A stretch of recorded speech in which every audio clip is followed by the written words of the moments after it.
네, 여러분의 건강을 책임지는 건강튜브 안녕하십니까? K-유가맘 이재원입니다. 네, 벌써 5월이죠. 이 가정의 달을 맞아서 인구보건복지협회와 함께 아이들의 스마트폰 중독, 부모와의 신경전에 대해 알아볼 텐데요. 특별한 손님들을 모셨습니다. 바쁘신 중에 귀한 걸음 해주신 양산부산대병원 정신건강의학과의 김지훈 멋쟁이 교수님 모셨습니다. 환영합니다. 양산 부산대학교 병원에서 정신건강의학과인데 좀 더 정확하게는 소아청소년 정신건강의학과 전문의로 일하고 있는 김지훈입니다. 주로 굉장히 어린 아이들에서부터 고등학생까지 진료를 담당하고 있습니다. 다음으로는요. 디지털 속에서 태어났고 또 디지털 속에서 성장할 세대죠.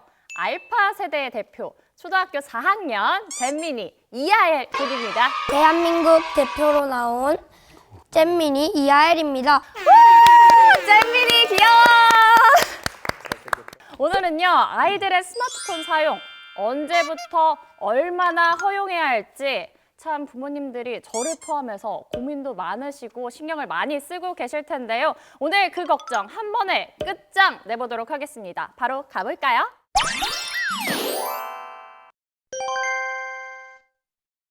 어린이 대표로 나왔잖아요. 스마트폰으로는 주로 어떤 앱을 좀 사용하나요? 유튜브나 막 축구 게임 같은 걸 많이 해요. 그럼 하루에 그 스마트폰 몇 시간 정도 사용해요? 한 두세 시간 정도? 그 정도 사용해요. 어린이들의 이 적절한 스마트폰 사용 시간이 따로 정해져 있을까요? 깜짝 놀랄 정도로 적은 시간이라는 느낌이 들고 이 정도면 집에서 갈등이 있을까라는 의문이 들 정도로 시간이 적은 편이에요. 그래서 적절한 스마트폰 시간이 몇 시간이다라는 개념보다는요. 어떻게 사용하는 시간이 몇 시간이다가 더 중요한 개념인 것 같아요. 예를 들어서 뭐 유튜브라든지 이런 정보를 얻기 위해서 스마트폰을 한두 시간 사용하는 것과 단순한 게임을 위해서 한두 시간 사용하는 거는 개념이 좀 다르겠죠. 그리고 뭐 게임도 휴식의 개념의 측면에서는 한두 시간 쓸 수도 있는 거죠. 어떻게 사용하는지가 더 중요한 핵심적인 문제다 이런 말씀을 해주셨습니다. 그러면 하일이는요 스마트폰을 좀 더 하고 싶었는데 부모님이 하지 못하게 해서 좀 답답했거나 화가 났던 적이 있을까요? 없어요.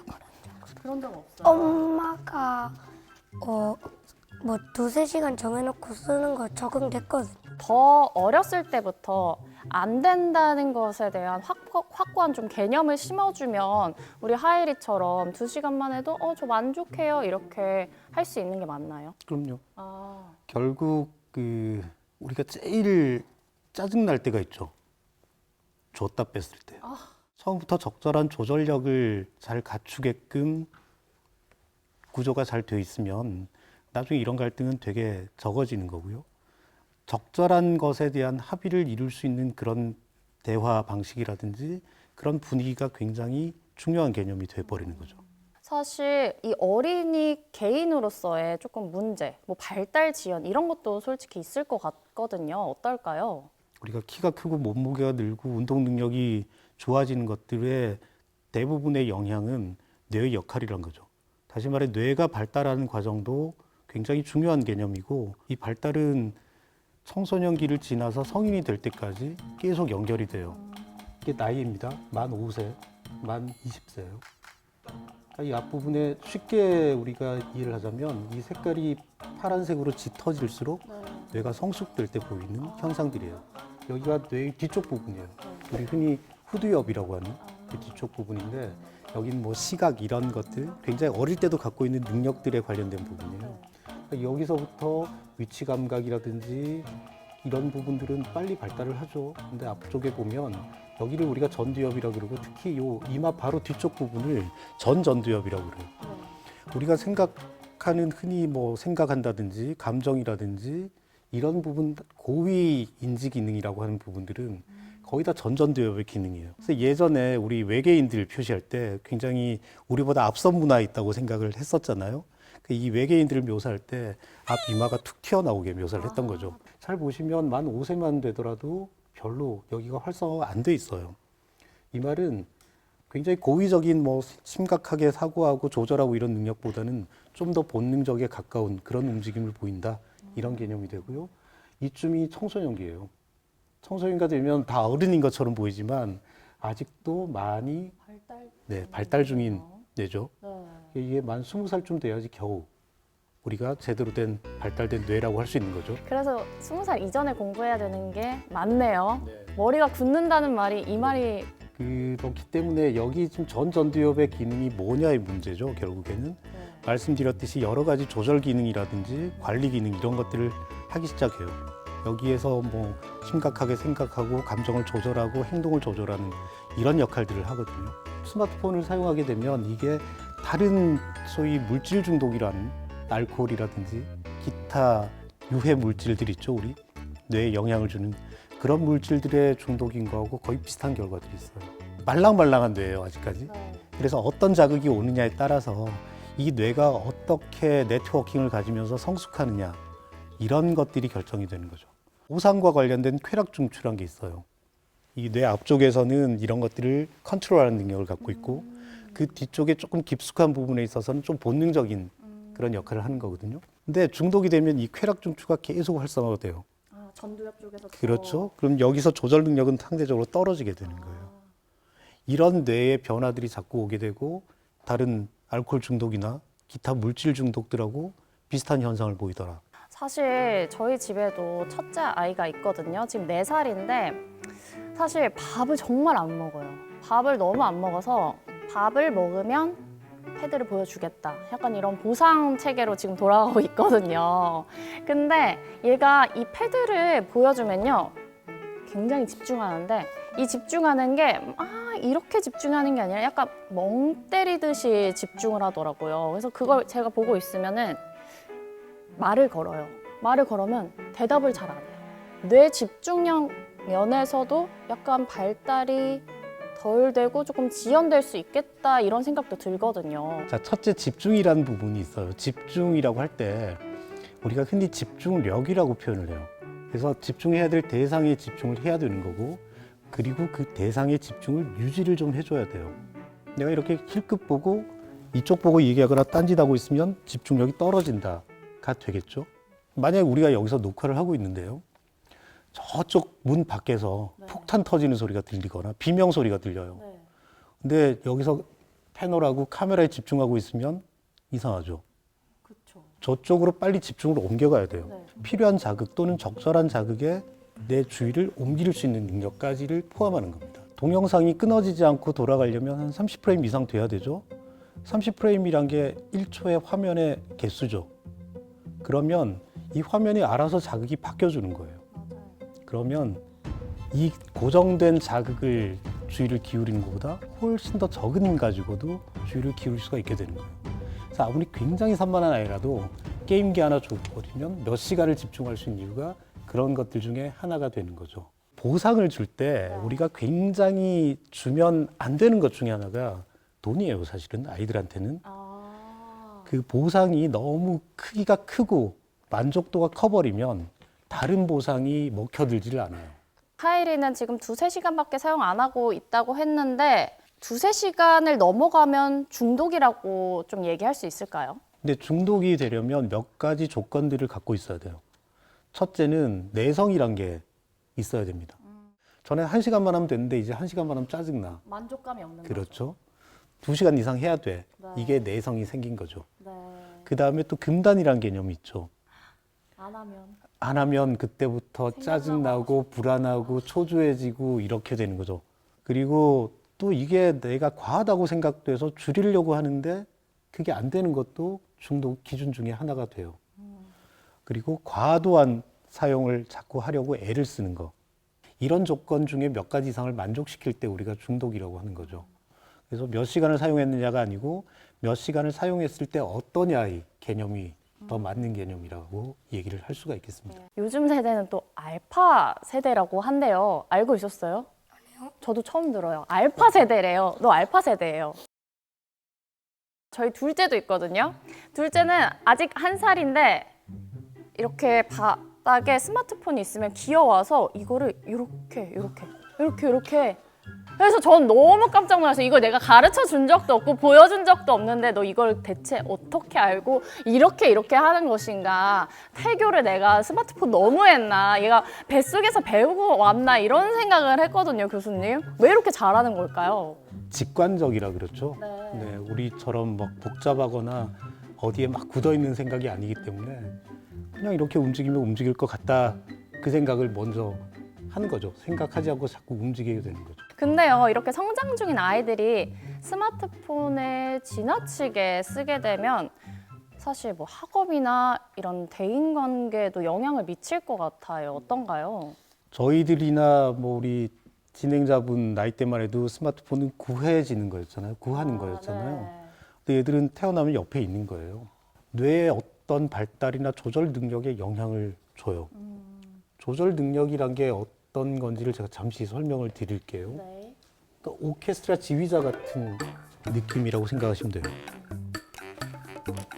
뭔가 이런 여러 가지 기능들을 다 통제를 하는 거고 여러 가지 자극들을 다 컨트롤하는 거죠. 이쯤에서 뭐가 돼야 되고 이게 더 중요하고 이렇게 해야 되고 또는 이건 하지 말아야 되고 이런 것들을 갖다 다 컨트롤하는 역할을 하는 게 조절 능력 또는 관리 능력 이렇게 얘기를 하는 거예요. 내가 학교를 갔다 와야 되고 때로는 학원도 가야 되겠고 숙제도 해야 되겠고 밥도 먹어야겠고 게임도 해야 돼요. 소위 말하는 멀티태스킹이죠. 동시에 하진 않더라도 여기에 딱 중요한 개념이 시간 관리도 있겠고요. 우선순위란 것도 있고. 그래서 이런 기능들이 내가 점점 발달할수록 더 성숙이 되어야 됩니다. 직장 다니는 분들 많겠지만 직장 생활 하다 보면 그런 일 한 번씩은 겪으실 거예요. 후배들 중에 쟤는 바빠 죽겠는데 왜 저거 하고 있지 지금? 격한 공감이 있으시죠? 굉장히 우리가 제일 답답할 때가 그거죠. 상식을 설명할 때. 그 말도 안 되는 상식들이 대부분 다 여기서 오는 거죠. 네. 뇌에 피질이란 게 있어요. 제일 표면이죠. 여기 굉장히 중요해요. 여기에 실질적인 기능들이 작동하는 세포들이 들어있거든요. 이거의 두께란 것도 중요하죠. 두께라고 하는 건 밀집도고 얼마나 더 밀도 있게 존재하느냐. 그건 크기가 될 수도 있죠. 노란색으로 표시된 부분들이 장기적으로 인터넷 중독이 됐을 때 두께가 얇아져 있는 부분들이에요. 결국에는 뭐 학업이나 대인 관계에도 조금 영향을 미칠 수 있다라는 말씀이시죠. 아무래도. 맞아요. 알파 세대들은 사실 영상은 계속 그냥 쉽게 들어오는 자극이잖아요. 근데 쌍방향 소통이 아니라 그냥 일방적으로 들어오는 것이기 때문에 소통이 안 되기 때문에 뭐 대인 관계에도 분명히 조금 영향이 있을 것이다 이런 생각이 듭니다. 우리 재민이 주의 집중 잘 하고 있을까요? 네. 하일이 주변에 스마트폰 쓰는 친구, 안 쓰는 친구 한 몇 대 몇 정도 될까요? 9대1. 9대 1 정도. 가지고 있는 친구가 9죠. 네. 안 가지고 있는 친구는 1이에요? 네. 그럼 그 친구는 뭐예요? 1인 친구는? 1인 친구는 저도 모르겠어요. 지금 사생활 침해하는 것 때문에 잘 모르겠어요. 어려운 용어 나왔고요. 사생활 침해. 그만큼 스마트폰을 사용하는 친구들이 많다는 얘기일 텐데요. 이 소아청소년이 왜 스마트폰에 이렇게 빠지기 쉬운 걸까요? 그죠? 남들 다 갖고 있는데 나만 없으면 소외감 느끼고 같이 못 어울릴 것 같고 이런 것들 때문에 또 더 사달라고 조르는 것도 있긴 하지만 왜 스마트폰을 잘 쓰게 되는지 사실 이건 각자한테 물어봐도 답이 너무 뻔할 것 같아요. 스마트폰 없으면 일상생활이 불가능합니다. 편리성이 하나 있는 거고요. 그 다음에 쓰면 좋죠. 재밌죠. 그 아까 보상이라고 얘기했잖아요. 그럼 보고 있으면 재미가 있으니 내가 그걸 안 하고 있는 시간에 뭔가 불편한 것도 없어지고 그런 보상이란 게 굉장히 크게 존재하고요. 또 하나는 그걸 하고 있으면 딴 걸 안 해도 될 수 있죠. 해야 되는 거지만 안 하게 되죠. 그걸 회피할 수 있다는 측면에서도 굉장히 중요한 보상이 돼버리는 거죠. 그러니까 여러 가지 조건들이 좋아할 수밖에 없는 구조죠. 그러면 우리 혹시 하이리는 요즘에 뭐 틱톡이나 쇼츠나 릴스 같은 짧은 영상들이 유행하잖아요. 그런 것 좀 보나요? 네. 짧은 걸로 한 번에 다 알 수 있으니까 좋은 것 같아서. 아, 그래요? 계속 보게 돼요. 요즘 유행하는 것 중에 조금 할 수 있는 거 있어요? 네. 한번 보여줄 수 있어요? 아니요. 왜요? 보여줘, 보여줘. 프로그램이 독한데요. 엄마가 다행스러워한다. 근데 사실 부모 입장에서는요, 이 스마트폰을 육아 보모로 사용하기도 하거든요. 이 공공장소나 애들이 울까봐 가면은 에티켓이라고 해요, 요즘에. 시끄럽게 굴면 안 되고 남에게 피해주면 안 되니까 이 유튜브 영상을 틀어주는 부모님들이 많이 계시거든요. 네, 육아계의 딸랑이, 육아계의 공갈적 꼭지 이쯤 되는 게 스마트폰쯤 되는 거죠. 왜냐하면 주면 진정이 되고 조용해지니까. 왜냐하면 재밌거든요. 아이들이 왜 태어나면 모빌 이런 거 달아놓고 빤히 쳐다볼까 이 생각을 해보시면 제일 간단하죠. 그렇군요. 그게 바뀌고 막 이런 거죠. 그런 것들의 시각적인 그런 자극들이 굉장히 편하게 와 닿고 많이 안정을 시켜주기도 한다라는 거죠. 사실 이 스마트폰을 만든 스티브 잡스가 기자가 이렇게 물어봤대요. 그러면 아이패드를 집에서 보여주면 아이들이 굉장히 좋아하겠네요, 스티브 잡스. 이랬더니 모르겠다고 했대요.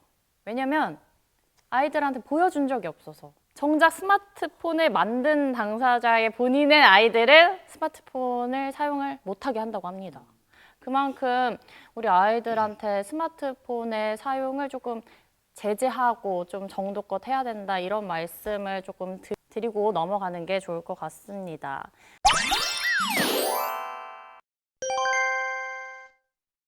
이 알파 세대 부모 세대는요 대부분 밀레니얼 세대인데요. 전 MZ예요. 이 밀레니얼 세대도요 디지털 네이티브라고 할 정도로 스마트폰에 익숙하거든요.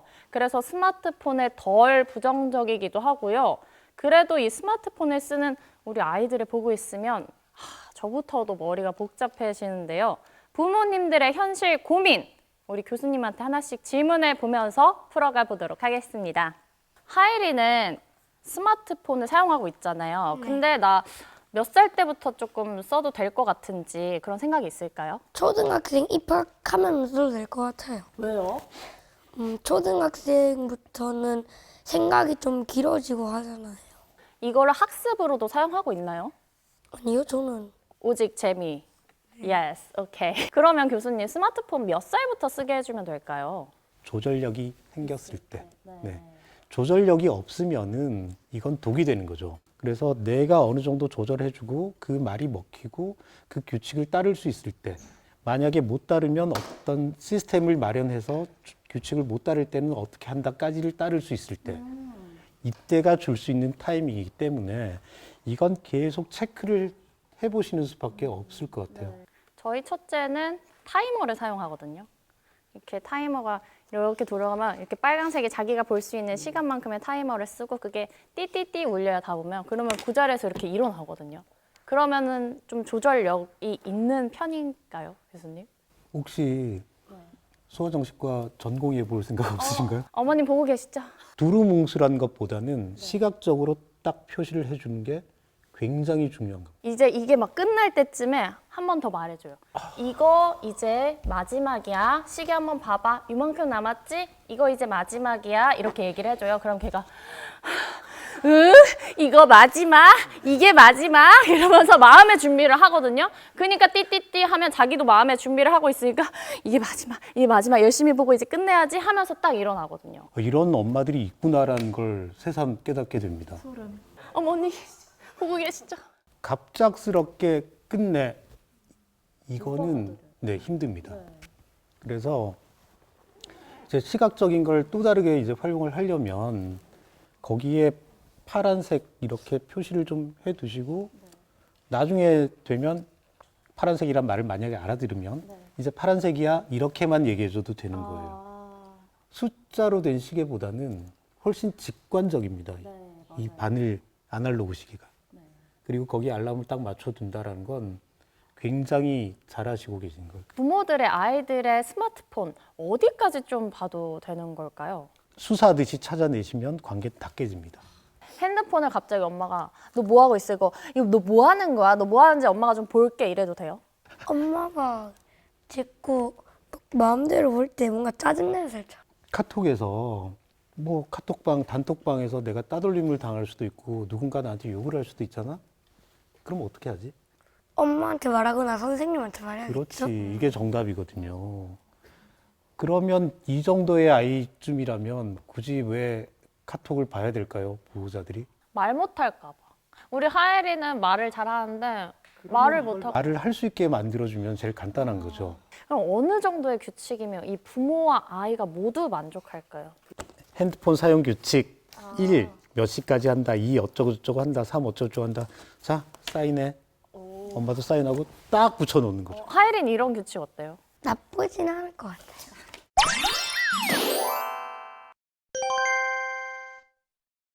오늘 어린이의 이 스마트폰 사용에 대해서 우리 이야기를 나눠봤는데요. 정말 많은 부모님들께 유익한 시간이 아니었나 싶습니다. 하엘 군은 오늘 어땠나요? 혹시 만약에 엄마가 모르는 게 여기서 있다면 엄마가 배웠으면 좋겠어요. 엄마가 지금 이 말을 탁 짚으셨거든요. 교수님께서는 그럼 혹시 시청자분들에게 해주실 당부의 말 같은 게 있을까요? 결국에는 그런 얘기를 할 수 있는 관계가 돼야 된다라는 거죠. 하율이처럼 이런 일이 있을 때 엄마나 선생님한테 얘기를 할 거예요 라고 하는 게 관계가 안 돼 있으면 또는 아이가 이 얘기를 해봤자 안 도와줄 것 같으면 우리는 그 얘기를 못 하게 됩니다. 관찰 지도하지 않을 때 갈등이 높고 거절과 비난을 받는 느낌이 굉장히 강할수록 이게 더 위로감을 줄 수밖에 없죠. 그리고 나이가 어릴수록 이런 굉장히 긍정적인 부모-자녀 관계가 이 인터넷 중독을 예방할 가능성이 많습니다. 잊지 말아야 될 건 아이들이 어리지만 엄연한 인격체란 얘기입니다. 엄마도 부모가 처음이고 연습이 없었어. 그러니까 너도 조금만 이해해 주렴. 오늘 이렇게 특별한 자리를 마련해 주신 인구보건복지협회에 감사드리면서요. 세상의 모든 부모님께 응원을 보냅니다. 우리는 다음 주에 또 만나요. 안녕.